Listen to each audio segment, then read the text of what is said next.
Hey guys, this is Slug. I'm doing a review on the Ignite Seek and Destroy Justice Dealer. I picked this up at Walmart for $50 today, and to get it going you need either 6 AA batteries or a rechargeable battery, and then either way you're going to need a 9 volt. Basically getting it started for the controller, just the battery pops back here, 9 volt, easy install. For the actual tank slash Humvee thing, the rechargeable goes in right here.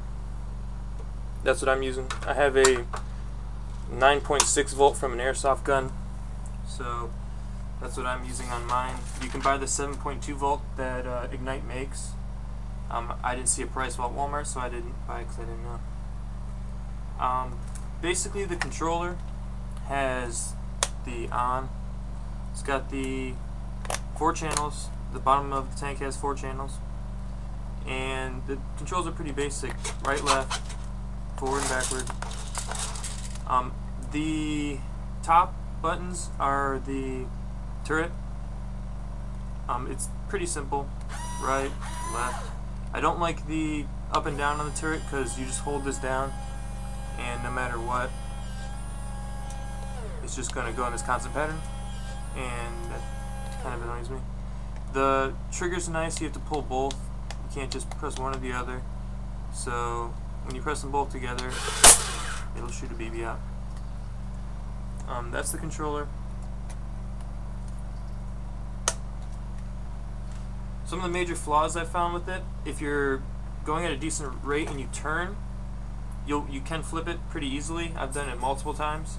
Also, just the close quarters turning, like if you did take this CQB style, you really have to do this back and forth number a lot to get it to turn around an angle, which kind of is a little annoying, but you get the hang of it after a while. Another thing is the tire alignment. If you're riding around, like I was riding on a parking lot, a lot of times the tire alignment will go off. Like you'll just be riding straight pretty quick, and all of a sudden it's kind of pulling to the left and then pulling to the right, and there is an adjustment on the bottom that I'll show you in a minute, and it does help, but it adjusts too quickly for you to keep it.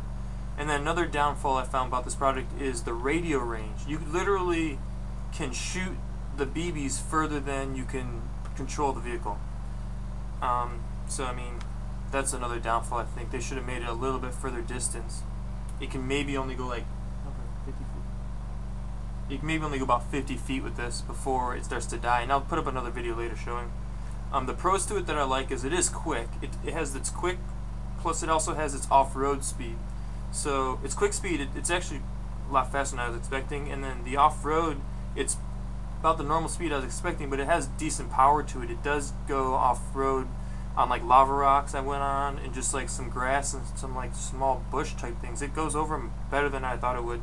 Also, the shooting range is pretty far for this. I was surprised. It's a lot further than I was expecting, and it is pretty durable. I have flipped it a few times. I have, gone off curbs and stuff. I've gotten it airborne a few times. It's taken some rough landings, and it's still going pretty good. And I do feel comfortable shooting a little stunt video in a little while to show you guys what it can and can't do, and I think it'll last through that pretty well. I'm going to give you a quick shooting demo. One thing I found is if you're shooting just straight forward, it shoots alright. The rate of fire and everything. So I'm going to give you the rate of fire with this 9.6 volt battery. I don't even know if the volt matters, but here we go. Okay, all of those fired pretty well. Now if you notice, I'm going to put it up at a higher elevation. Now when I'm going to shoot it, you'll hear it hitting the door a few times, but you also hear some dry fires. So here we go.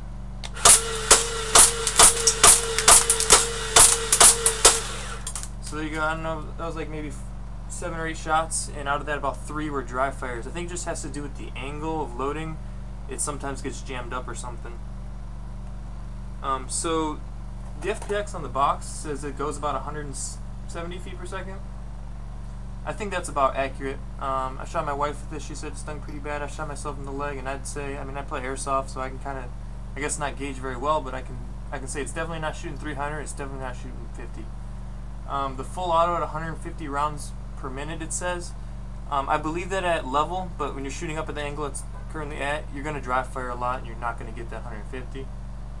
It comes with 400 Airsoft BBs, I haven't even tried those. I'm using these Crossmen. I picked them up at Walmart today at the same time. They're doing all right. It does shoot pretty far. And when it says on the box also full elevation and rotation, it doesn't have full elevation and rotation. This is as far as it'll turn one way. It's about 90 degrees, I'd say. I'd say it has maybe a full 180 in the front, but that's about it. I wouldn't give it more than that.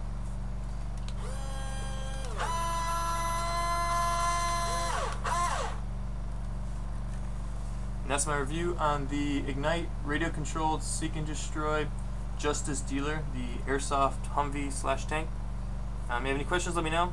I'll put up a stunt video soon.